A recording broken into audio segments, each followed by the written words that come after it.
All right, so it's been a while, but y'all been keeping these videos coming out as constant as I can. So y'all drop a like for that because fuck, dude, I hate editing videos. I bought this little chase light, which a lot of people throw on side-by-sides, and I measured it. Well, they got a measurement somewhere. I think it's, yeah, look, there it is, like 7 inches. So when I measured the tail light, it was 7 inches. So now, it wasn't like the easiest thing to do, and up close it kind of looks like shit, but it is what it is. I'm still working on it. I dremelled right here, cut out the whole edge. So the tip stops right here. It bumps in right here and bumps in right here. But man, it just looks amazing. Other than, I think to cover this gap right here, I am going to put maybe a 1/2 inch thick weather stripping. So it'd just be like a rubber seal all the way around that I'm gonna stick to the light itself. Should get rid of that gap, should clean it up to where everything looks factory. I might have to Dremel this little lip down like right there to follow the rest to where it all fits flush and even. But man, from a distance, it really looks like a newer style headlight. So that's badass. This one, which I know most of y'all probably remember, I still got a shit ton of junk right here.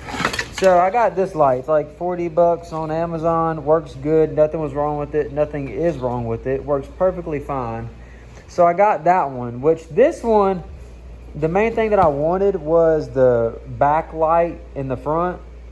So if you look here, where's the thickness? So A says 20 inch, 1.9 inches. Well, on the website, it says 1.25 inches, so they lied. So I ordered it, and I had to do some custom work to get it to fit. So it's in there now. I got it flush with the bar all the way across. Most of y'all know you got to cut this center bar out that they have here. So I rounded those off, make it look a little bit cleaner. It looks like shit now, but yeah, it's gonna have to get repowder coated.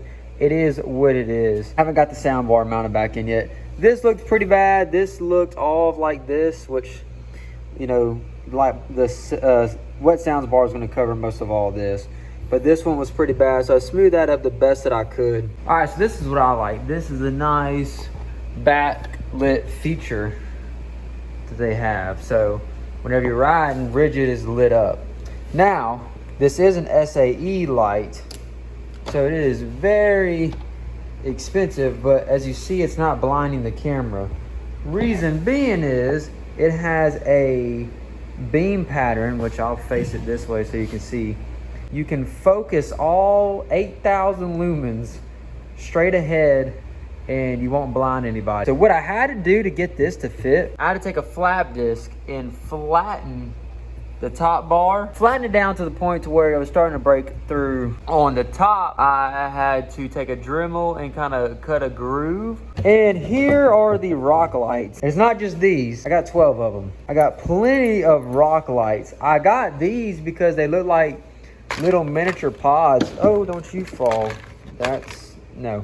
So they look like a bunch of little miniature pods. I'm like, hell yeah, that looks badass. That should fit perfectly. I really don't know what I'm gonna do with 12,000 lumens of rock light, but we're gonna make it work. The goal for these is I was gonna mount it where the racks mount, where this mounts into the rack.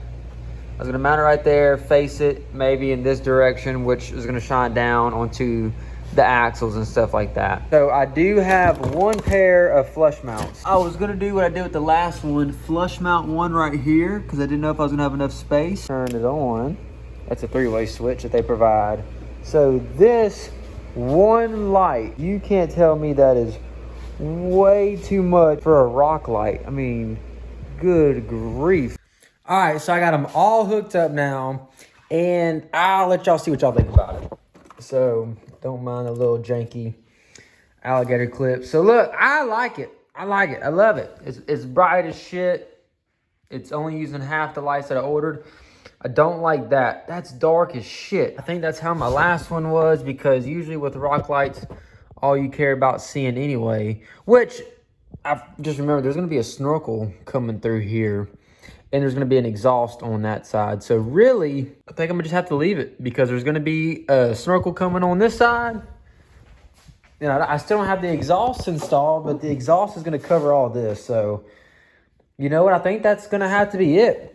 So, yeah, I only used half of what I ordered. So, fuck, I'll save the rest for the Gen 1 whenever we get that one back. As far as this right here, the battery barely fits. I mean, this is kind of bunched up, but I think everything is nice and secure. I drilled and tapped this one. So, that's drilled and tapped to the actual frame.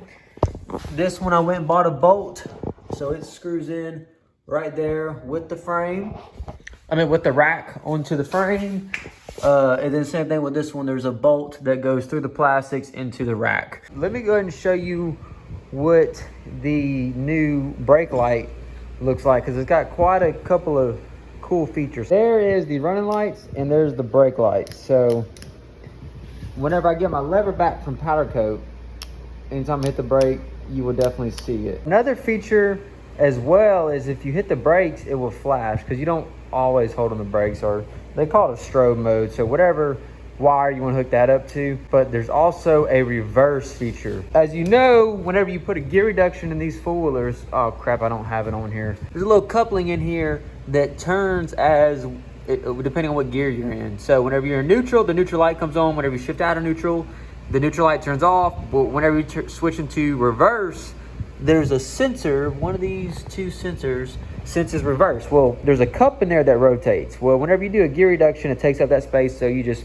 pull the cup out. So you no longer have a reverse indicator light. So this light is useless. Neutral, the bike has to be in neutral to start. So that's why you just ground the wire to the frame, which forces the neutral light to come on. What I usually do is I pull this out. And this is 16 millimeters. So you can buy a 16 millimeter switch that's 19 millimeter diameter as far as cover space, if that's what you want to call it. Fits in here nicely. It's just a little push button switch. So that every time, because this is too big and janky, and who likes red? I don't. So every time I put it in reverse and I look behind me, I can just push the button where the reverse is, and let me see, definitely a pretty bright reverse light for what I need. So at night you'll see this, and then when I switch into reverse, so it'll be this, switch into reverse, hit the switch, and I'll be able to see behind me no problem. So one last feature that this thing has, believe it or not, I think they call it a license plate light. Which I don't know why they call it a license plate light. If they advertise side-by-sides, mounting them on the top bars, this would be able to shine down. So really this would be like a cargo light for me. But they label the reverse lights as a reverse/cargo. So yeah, there's a little reverse light that I am never going to use. I mean, yeah, it shines down a little bit, but I don't like how you can see the gaps and shit. So that's not getting hooked up. I have these cheap-ass Hayfab lights. Dude, these things, you put them in the water once, they get full of mud. So these are 3 inches, and they have these rigid lights. They call them spreaders.